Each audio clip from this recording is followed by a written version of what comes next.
Hai geng, subscribe, like, komen dan share. Hantar kat mak, ampak, tuang, adik-beradik yang sepupu sepapak yang semua hang hantar pi semua. Yang orang PAS ni tolong hantar ni video ni dekat orang-orang PAS. Okey geng. Kalau satu-satu benda tu menguntungkan PAS, kok mana pun PAS akan jilat. Kok mana pun PAS akan cium.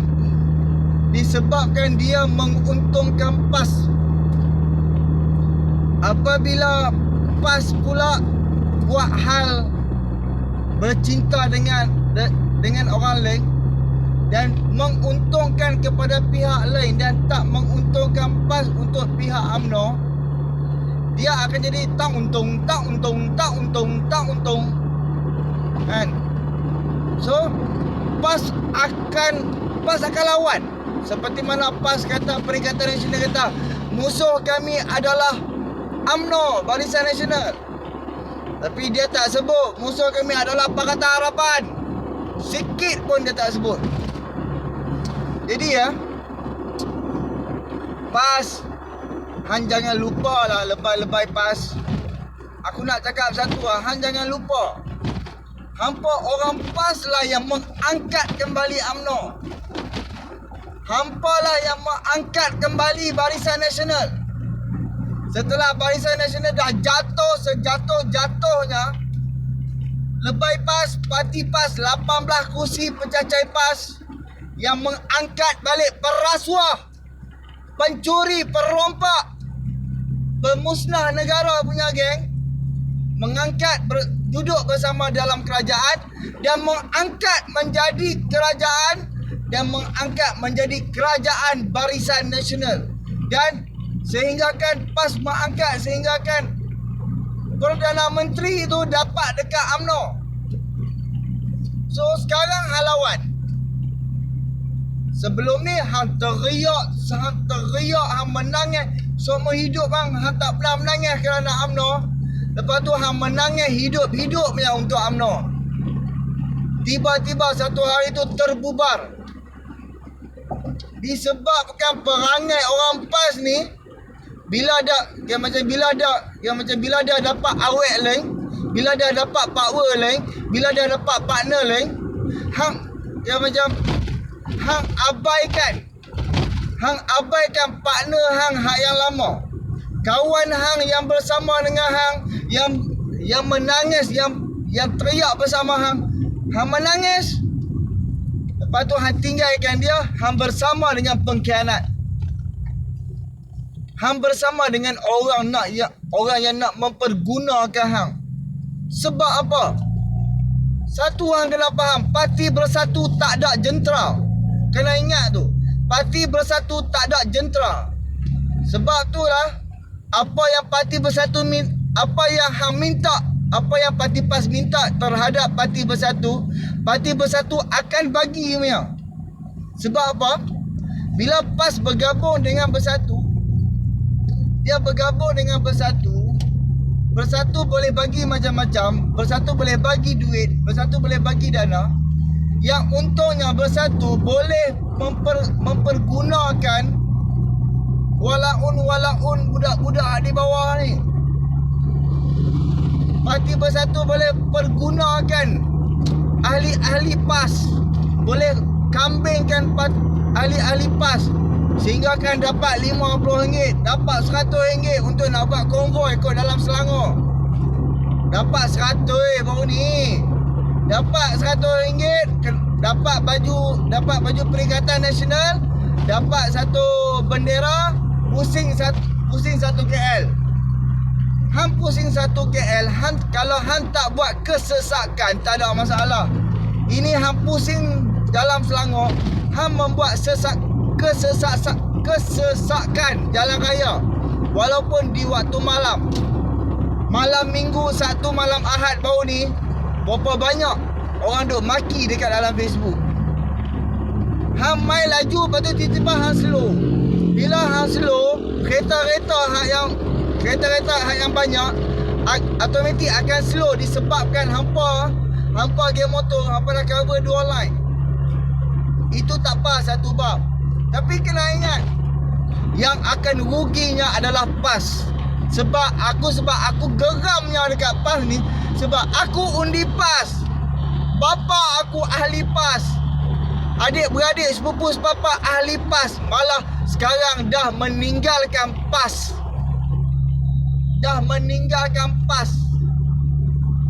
Dan sekarang boleh katakan majoriti dekat kampung aku dah adik-beradik sepupu sepapa aku dalam diam dah sokong PKR. Tapi walaupun yang macam tempatku calon amanah, tak apa, yang penting kita nak kuburkan PAS, kita nak kuburkan BN. Boleh tengok hampa perintah dah puluh tahun. Kita tengok di Kelantan sudahlah. Bezakan dengan negeri yang diperintah oleh Pakatan Harapan. Negeri-negeri yang diperintah oleh Pakatan Harapan, negeri-negeri yang memberi sumber ekonomi kepada negara, kepada kerajaan pusat, memberi GDP yang yang tinggi, yang banyak. Jadi orang-orang yang duduk di bandar ni, orang-orang bandar ni, mereka akan rasa satu keperitan, kesusahan, dan orang-orang bandar dapat nilai dan dapat bezakan satu kerajaan yang Barisan Nasional sahaja dan satu kerajaan daripada Pakatan Harapan sahaja, satu kerajaan daripada Perikatan Nasional, dan satu kerajaan last sekali Barisan Nasional sewaktu Ismail Sabri menjadi kerajaan. 3 tahun ada bersama PAS, ada bersama UMNO dan ada bersama Bersatu. Adakah berjaya?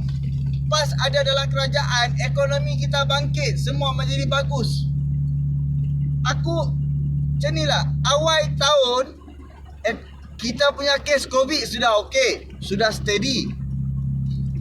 Kenapa dan mengapa dalam masa bulan 1 sampai ke sekarang, apakah yang PAS, UMNO Bersatu dapat membangunkan ekonomi Malaysia, dapat menyelesaikan keperluan-keperluan rakyat, dapat beri manfaat kepada rakyat, ataupun parti PAS, Parti Bersatu hanya mengekalkan apa yang dibuat oleh Pakatan Harapan, ataupun apa yang kerajaan Pakatan Harapan tinggalkan, itulah yang PAS, UMNO Bersatu guna sampai hari ini. Harga tol sampai hari ini guna dengan harga 18% yang diturunkan oleh Pakatan Harapan. Harga minyak RM2.05 daripada Pakatan Harapan sehingga sekarang masih minyak RM2.05. Dan satu lagi, tak ada GST. Kalau Pakatan Harapan tak menang 2018, sampai sekarang masih ada GST. Faham tak? Kalau Pakatan Harapan tak menang, yang handuk bangga akan kata Najib di penjara sewaktu zaman Perikatan Nasional. Pui! Najib di penjara, Najib dijatuhi hukuman asbab kerajaan Pakatan Harapan menang. Sebab tu Najib masuk penjara. Kalau PAS jadi kerajaan 2018, mustahil. Malah dok nak bergabung dengan UMNO, berjilat dengan UMNO lagi ada. Disebabkan PAS hanya ada 18 kursi, macam Parti Bersatu juga, kan? Bertanding sampai 120 kursi. Waktu tu kononnya ada dana politik daripada UMNO 90 juta. Bolehlah bertanding 120 kursi. Sekarang bila tak ada dana, tak ada orang bagi duit 90 juta, bertanding 90 kursi. Jadi kita boleh nilai ke sistem-sistem yang dibuat perubahan, walaupun tak ada nak reform keseluruhan, sekurang-kurangnya ada jasa Pakatan Harapan sehingga sekarang. PAS duk bangga ni Najib boleh masuk penjara sewaktu zaman Perikatan Nasional.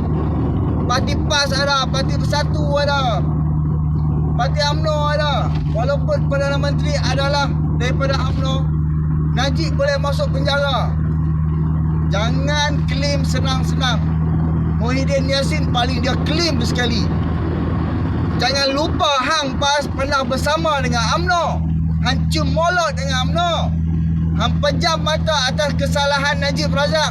Hang pejam mata atas rasuah-rasuah kecurian yang mereka buat. Walaupun hang dah tahu dah mereka buat rasuah, tapi hang pejam mata je. Jangan lupa itu Apas. Lepas tu hang bersama dengan apa sekarang hang bergaduh pula. Dia macam hang bersama dengan UMNO, lepas tu hang bergaduh balik dengan UMNO. Lepas tu hang petik orang lain, hang petik kata hang sendiri je atas usaha hang. Hang kena terima hakikat, wahai pencacai PAS, orang-orang ahli-ahli PAS yang penjual agama, berguna agama demi nak dapat kuasa dengan nak dapat undi daripada rakyat, duk teriak, duk menangis sebab duk nak rakyat tolonglah bagi undi kepada kami. Bila dah dapat undi, Kelantan miskin.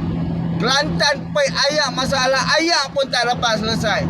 Dapat duit 400 juta, apa pun tak buat. Beli Mercedes ya. Duk claim lah ini semua usaha Perikatan Nasional. Dek, yang rakyat sedang dan yang rakyat nampak, Perikatan Nasional adalah gagal segagal-gagalnya.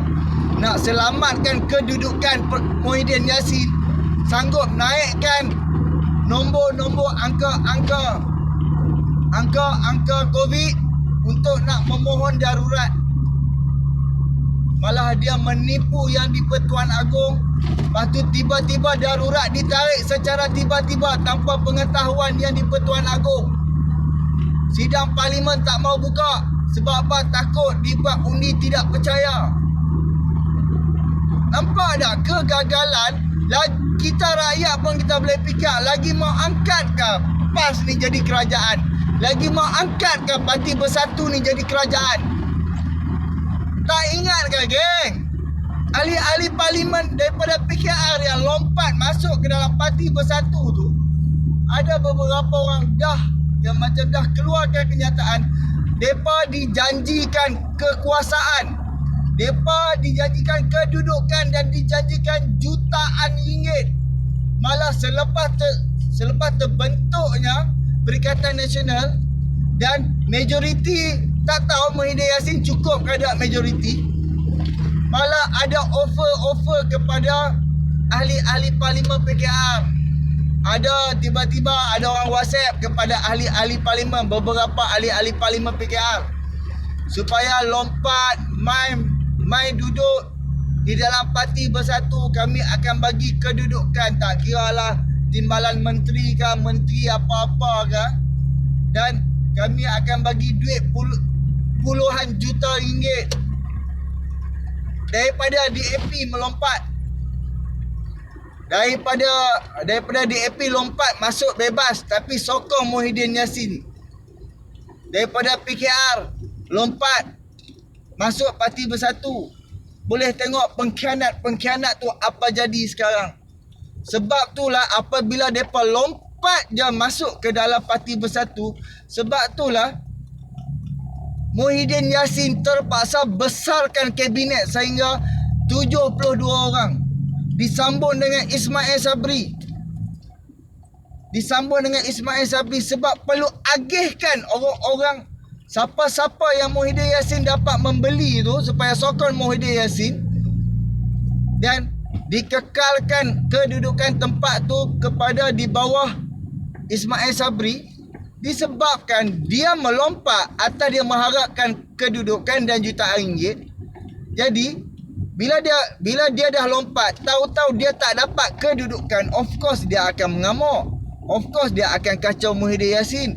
So Muhyiddin Yassin terpaksa besarkan terpaksa besarkan kabinet. Untuk pada nak agih-agihkan kuasa. Jihad inflasi lah, tubuh macam-macam lah. Adakah berjaya Perikatan Nasional ni? Aku nak tanya hampa. Oh, dia duk bangga ni tengok Muhyiddin Yassin dapat kontrol COVID apa semua kan. Bro, negara kita ada 32.7 juta saja rakyat Malaysia. Bayangkan dengan populasi, dengan kematian 36,000 orang mati, geng. Negara kita hanya ada 32 juta manusia saja. Negara Indonesia ada 200 juta orang. Dengan populasi 200 juta orang berbanding dengan 32 juta orang. Bila bandingkan, depa dekat Indonesia baru tak sampai 100,000 orang mati pun. Tak sampai. Berbeza dengan Malaysia, 32 juta orang je, dah puluhan ribu orang mati. Berbeza dengan China, dengan India, Amerika, depa COVID depa tu besar teruk gila punya sebab penduduk dia tu besar, penduduk dia tu ramai, rakyat dia tu ramai. Jadi kalau hang dapat baca balik, sebab itulah terwujudnya kerajaan gagal di waktu Muhyiddin Yassin. 17 bulan, setahun lebih. Cuba fikir, COVID dah turun dok berebut kuasa, pi buat pilihan raya Sabah. Lalas habis lockdown, darurat segala mak nenek, tok nenek dibuat. Jadi boleh nilai sendiri lah, geng, kegagalan. Kita dah tahu dah, dia dah gagal. Kita nak angkat bagi jadi Perdana Menteri lagi. Kita nak angkat dia jadi kerajaan lagi kan, geng? Fikir, geng.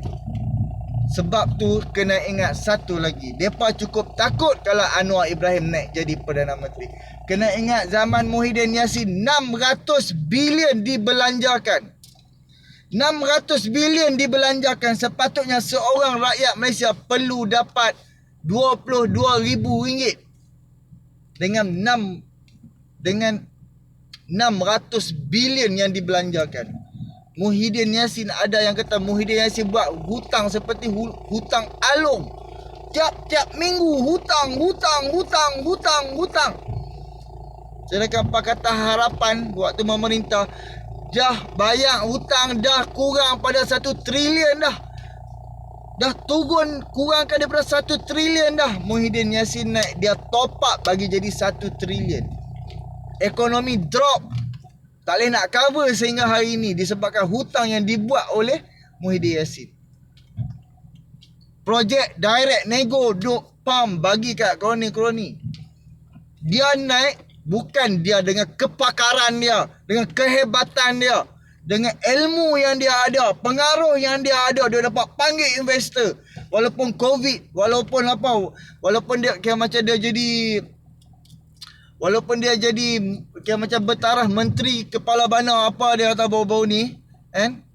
Kurang-kurang kalau dia hebat, kalau dia ada pengaruh, dia boleh pergi luar negara, boleh pergi panggil investor masuk Malaysia.